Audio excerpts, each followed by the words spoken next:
Bienvenue dans cette nouvelle édition de l'Africa Tonight. Au sommaire, les primaires de l'opposition nigériane. C'était ce mercredi à Lagos. 5 personnalités étaient en lice pour prétendre au poste de candidat à la présidentielle. L'élu affrontera le président sortant Goodluck Jonathan en février 2015. Prévenir les maladies cardiovasculaires en changeant ses habitudes alimentaires, c'est le fondement de la méthode 6Bien initiée par un médecin camerounais. Éclairage dans cette édition.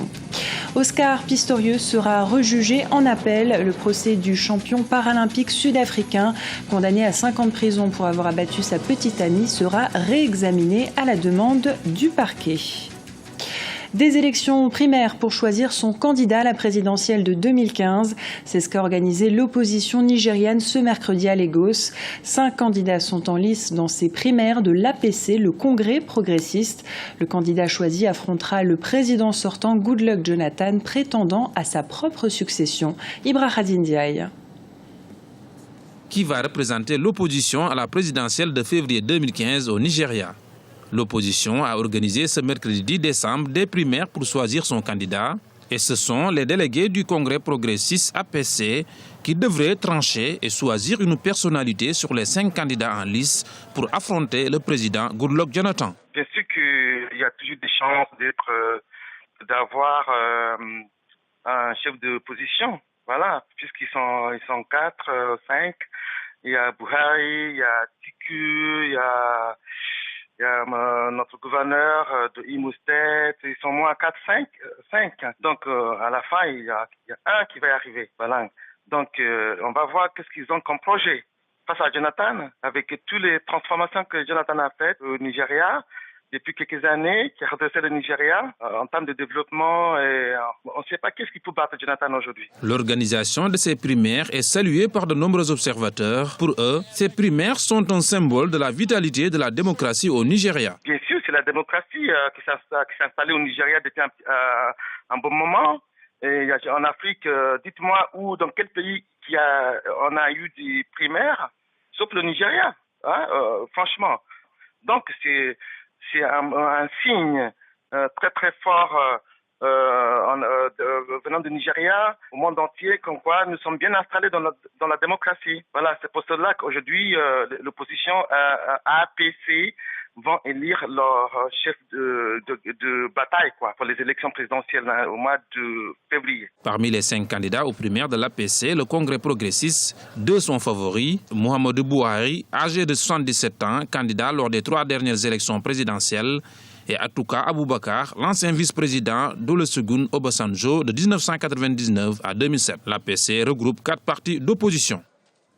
En République démocratique du Congo, l'opposition reste réservée quant aux marges de manœuvre du nouveau gouvernement de Matata Ponyo.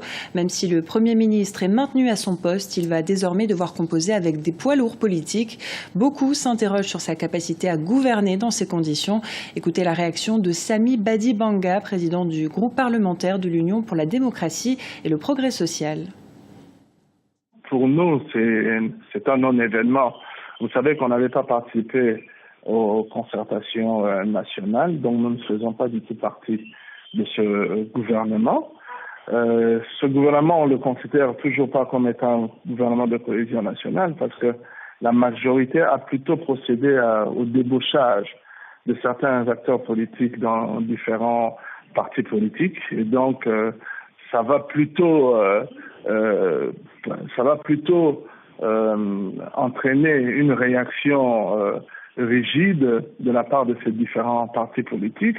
Ça sera plutôt la désunion qui va aller encore plus loin plutôt qu'une cohésion. C'est vrai qu'ils ont eu quelques partenaires qui sont passés maintenant de l'opposition à la majorité. Ça, nous sommes tout à fait d'accord parce que là, Kabila a nettoyé en fait les écuries pour l'opposition. Prévenir les maladies cardiovasculaires en changeant ses habitudes alimentaires, c'est le fondement de la méthode 6Bien, développée en 2005 au Cameroun par Lucie Wetchoko, un médecin passionné de nutrition. Ce concept se révèle simple à appliquer sur le continent africain. Éclairage de notre correspondant au Cameroun, Johnson Chamende Ndial. Vivre plus longtemps et en bonne santé à travers des méthodes simples et à la portée de tous, c'est ce que propose le concept 6 bien. Il repose sur 6 principes de base dont le pilier est le choix des aliments qu'on consomme. Souvent cité par les médecins comme facteur déclencheur des maladies telles que l'hypertension artérielle, le choix des aliments s'avère également être une méthode préventive efficace adaptée aux réalités du continent africain. Nous avons une richesse en tubercules qu'on a oublié, on a une richesse en fruits et légumes, on a des élevages. Donc, en fait, on a une agriculture même biologique, parce qu'on est possible en Afrique de l'avoir.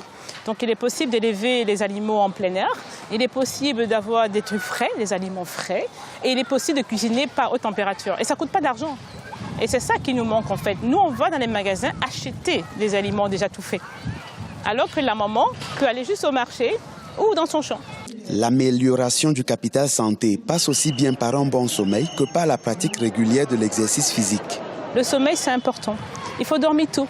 C'est important parce que plus on dort tôt, plus on répare mieux nos cellules. Et c'est un anti-stress aussi, parce qu'on met nos cellules au repos et le matin, on démarre la journée correctement. Donc le sommeil est aussi important pour pouvoir prévenir les effets secondaires, les effets de l'hypertension et de ses conséquences futures. C'est en 2005 que Lucie Wetchoko, animée par le souci de modifier le rapport entre l'individu et son assiette, a créé le concept 6 bien. Aujourd'hui, elle parcourt le monde pour partager le fruit de ses recherches avec d'autres praticiens à travers des conférences de formation. Et le commentaire était signé Narcisse Doumbé. Au Cameroun, à l'issue du Conseil des ministres tenu ce mardi, le chef de l'État, Paul Biya, a annoncé le lancement d'un plan d'urgence de 3 ans effectif dès le premier trimestre 2015. L'enveloppe budgétaire est de 925 milliards de francs CFA. L'exécutif camerounais souhaite par ce biais accélérer la croissance économique du pays. Écoutez l'analyse faite par notre éditorialiste Jean-Marie Bitomo. Dans la décision du président de la République, M. Paul Biya, obéit à une logique. C'est qu'il y a un constat simple qui a été posé, c'est que les actions qui ont été mises en place jusque-là en termes d'investissement infrastructurel n'ont pas apporté ce qu'il attendait. Donc, le fait de remettre en place, si vous voulez, un budget spécifique pour pouvoir accélérer les choses, c'est une stratégie qui vise à accélérer le mouvement qui a été mise en place, puisque le constat initial qui est fait par lui, c'est que les choses n'ont pas avancé. Donc je pense que cette manne-là qui s'élève à environ 900 milliards de francs va sûrement aller favoriser tout ce qui est le secteur agricole, la formation des jeunes, tout ce qui est les nouvelles technologies pour essayer de sortir le pays de cette léthargie-là dans laquelle l'économie se trouve à l'heure actuelle, puisque on constate que dans la plupart des économies africaines, comme nous le disons souvent, vous avez une croissance qu'on annonce par rapport aux indicateurs globaux, mais dans la réalité, on ne voit pas, si vous voulez, le développement des individus. En Afrique du Sud, la condamnation d'Oscar Pistorius va être réexaminée. Le parquet a fait appel de la condamnation pour homicide involontaire de l'athlète sud-africain qu'il entend requalifier en meurtre. Il y aura donc bien un deuxième procès pour juger les circonstances de la mort en février 2013 de la compagne du sportif Ibrahim Ndiaye. Le coureur sud-africain Oscar Pistorius sera jugé en appel. Le parquet estimait que le verdict de 5 ans de prison pour homicide involontaire sur sa petite amie Riva Stemkamp le 14 février 2013 était trop clément. Le verdict divise la nation arc-en-ciel aujourd'hui encore et demeure choquant aux yeux de nombreux Sud-Africains ainsi que pour les associations de défense des droits des femmes. D'autant plus que le champion paralympique pourrait ne pas purger l'intégralité de cette peine de 5 ans. Je pense qu'il n'aurait pas dû faire appel de la décision. 5 ans de prison, ce n'est pas beaucoup. Ce serait injuste s'il venait à être condamné moins que ça.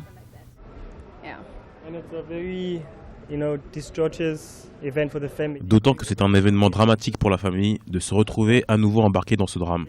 Ils ont déjà dû le faire une fois. Ils devraient en avoir fini au lieu de ressasser ce qui s'est produit. Je ne pense pas que ce soit une bonne idée.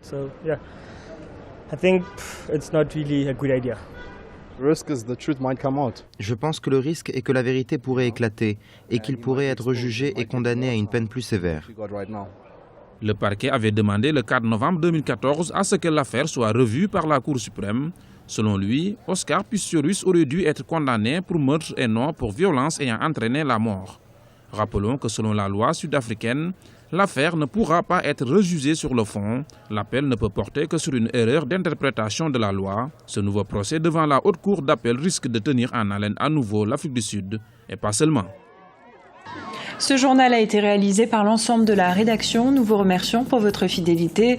Dans un instant, une nouvelle édition de l'actualité sur Africa 24.